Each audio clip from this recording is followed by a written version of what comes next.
Egaan kabajamtootaaf hordoftoota koo harka kennachuun ammadha jechuudha. Harka kennachuun ammadha.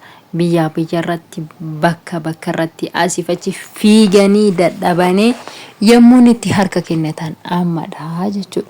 Nagaan isiniif haa ta'u akkam jirtu fayyaa qabdu. Kabajamtootaaf hordoftoota koo ani nagaan qaba. Galata Rabbii isin birarree nagaa guutuun akka jiru abdiin qaba. Rabbiin biraa nageenya Rabbii bakka jirtanitti hunda keessaniifuu isiniif haa baay'atu.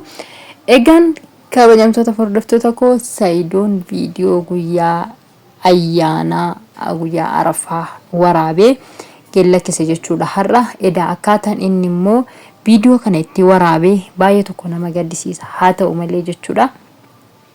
Baay'ee tokko nama gaddisiisa jechuudha. Haala nama gaddisiisu tokkodha viidiyoo kan inni waraabee egaa akka dubbataa turetti gadi lakkisu kan jedhudha. Garuu immoo tarii akka carraa ta'ee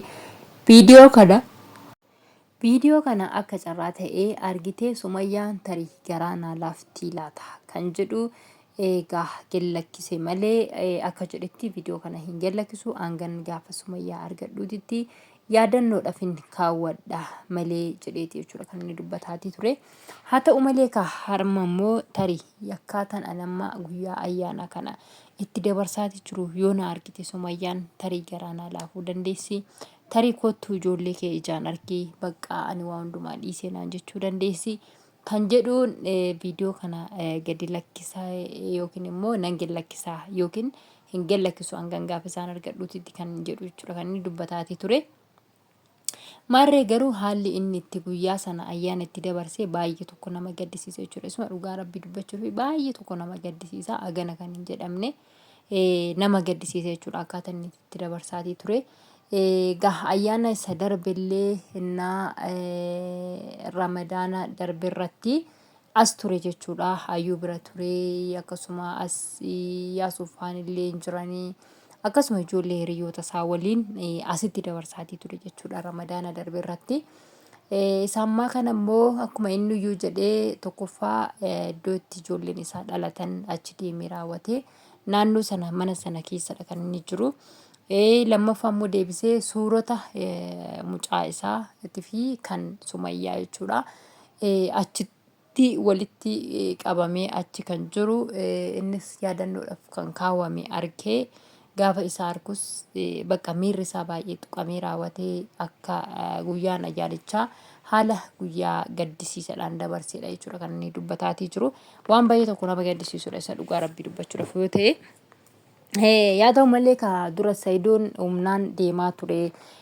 የትማት ገባም የትም ጉርጓድ ገብቼ አወጣታለሁ ምናምን ጀቻ ቱሬ ጉርጓድ ከሚዩ ሴኔ ነምባሳ ኤሰዩ ጉርጓድ ከሚዩ ሴንቴ ብራሂነፉ በከሽን ደምቴ ሁንደቲ ኒን ዴማ ኒን ባሳ ጀቻቲ ቱሬ ገሩካ ደደቡ ኢሳትራን ከንከኤ በከ ሁንደረ ዴሜራ በከ ሁንደ ደቄ ጅራ bakki isa hafe tokko illee hin jiru jechuudha. Bakka silaa jedhame tokko bakka isheen itti argamti jedhame tokko waan irraa barbaachisu tokko illee raawwateetii jira jechuudha. Haa ta'u malee immoo wantoonni jidduu kana keessatti immoo isa silaa guuttachuu kan qabu wanti isaa barbaachisan tokko haalota garaagaraatiin immoo daangeffamee wanti sun jalaa hafeetii jira. Silaa immoo otoo waan sana guuttatee gara ilmoo isaatti deebi'ee raawwate ilmoo isaa ijaan arguu danda'aatii ture. Haa ta'u malee immoo wanti suni waan isaan hin guutiniif aga ammatitti gara Yamaniirraa akkana deebi'ee akka hin jirredha jechuudha. Achumatti akka argaa jirrudha.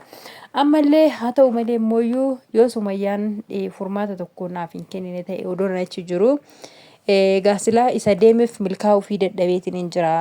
Akkasuma Salaaminis paaspoortii ishii sirraa fuudheetiin hin jira. Akkasuma immoo dhuftee raawwattee wantoota garaagaraatiin paaspoortii ishii barbaartee tarii akka carraa ta'ee Sumayyaan namtillee paaspoortii ishiitiif jettee raawwattee achitti dhuftii laata jedhee yaada kana keessa koottee of galchee akkasuma immoo Salaamin namtiyyuu immoo dhimma paaspoortii ishii kana jettee raawwattee wayii dhuftee raawwattee furmaata tokko naaf kenniti jedhee eegatiin hin ture. Furmaata wayituu ishiirraa argachuu hin dandeenye. Cirraash ishiin silkii ishiiyyuu cufatteetti onlaayinii hojjetaatiin jiru daarachiis hojjetaatiin jiru silkiin ishiiyyuu jechaatee jiru kan inni jiru. Egaan kabajamtoota hordoftoota koo wantichi isaa waan haala baay'ee sodaachisaa keessa jirudha jechuudha. Jalqabumarraa kaasee aga ammaatittuyyuu dubbiin isaanii waan baay'ee tokko nama sodaachisudha. Haa ta'u malee namni tokko immoo kaleessa dheengadda jiru ho'ituu godhatee mana isaa keessatti tidaarii bareedduu keessaa akkasuma namni dhufee firoonni dhufee hiriyoonni dhufanii ayyaana irratti waliin nyaatanii waliin dhuganii waan qaban waliin hiranii ayyaana akkasitti wajjin dabarsaa turanii har'a immoo gadi deebi'ee raawwatee egaa innis waa hunda keessa darbee qophaa irratti suuraa wajjiniin innaa ayyaana dabarsu baay'ee tokko namatti ulfaata sun dhugaa rabbii dubbachuudhaaf baay'ee ulfaata. Haa ta'u malee immoo wanti godhan tokko illee hin jiru. Erga immoo isaan jireenya isaanii keessatti jeequmsaan kan jiraatan ta'ee jireenya tokko keessatti immoo namni tokko jeequmsaan wal lolaa, wal arrabsaa, wal qeeqaa, waa walirratti wal shakkaa jiraachuudha amanna. Jireenyimti sun namatti hafuu jechuudha. Isuma dhugaa rabbii dubbachuudhaaf jechuudha. Namni kamiyyuu dhiira iyyuu ta'e dubara iyyuu ta'e waan kana hin jaallatanii jechuudha. Namni kamiyyuu hin jaallatanii kana jireenya kee keessatti yoo wal qixxeete jiraatte malee jaalalaanis ta'e waan barbaadan illee waan ta'e waan godhamu hundumaan iyyuu wal qixa yoo waliif ta'e malee tokkoon isaa keessaa laafaa yoo ta'e tokkoon isaa immoo keessaa wanta tokko hir'ina tokko yoo qabaate jireenyi namatti hin bareeddu jiruun namatti hin mi'ooftu nama jibbisiisti jechuudha. Keessattuu tiraarii keessatti namni kamiyyuu tiraarii keessatti wal qixa ta'uu qaba. Wal qixa hin taane taanaan jaalalli isaanis akkasuma wantoonni hundinuu wanti godhamu hundinuu keessaa dubartittiin fi inni dhiiraa sun yaanni isaanis gochi isaanis waan haasa'an waan hojjetan hundumaa waliigalteedhaan jireenya mana isaanii keessatti waan hundumaa keessattuu waliigalteedhaan waan tokko godhu yoo ta'e jaalallis akkasuma baay'ataatii deema jechuudha. Garuu waan tokko wal dhoksaa wal shakkaa wal qeeqaa itti deemu yoo ta'e jireenyaan taatu jechuudha. Agafee ilmoo godhatan agafee waan fedhe yoo godhatan jireenyi isaanii suni mi'ooftuun taatuuf bareedduun taatuuf jechuudha. Osoo waliin galiin jiraatu namni akkasii.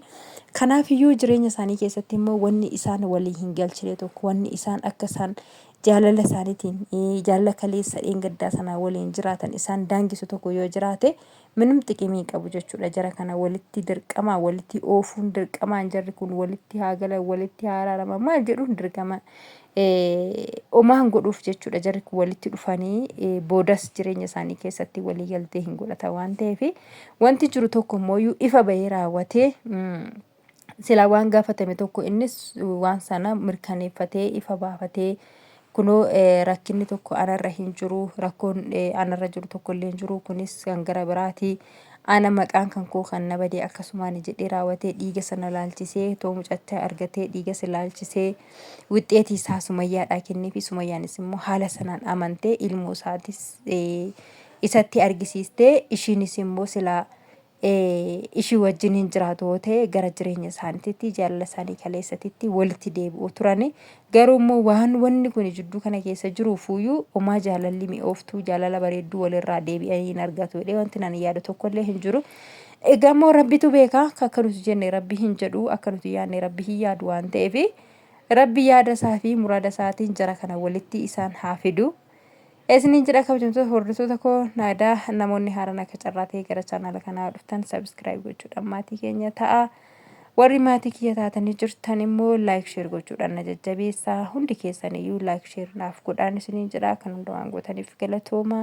Hanga waan biraa qabannee dhufnuti turtii gaarii isiniif hawwinaa. Olmaa halkan gaarii galgala daayiroon kun halkan gaarii isiniif hawwa.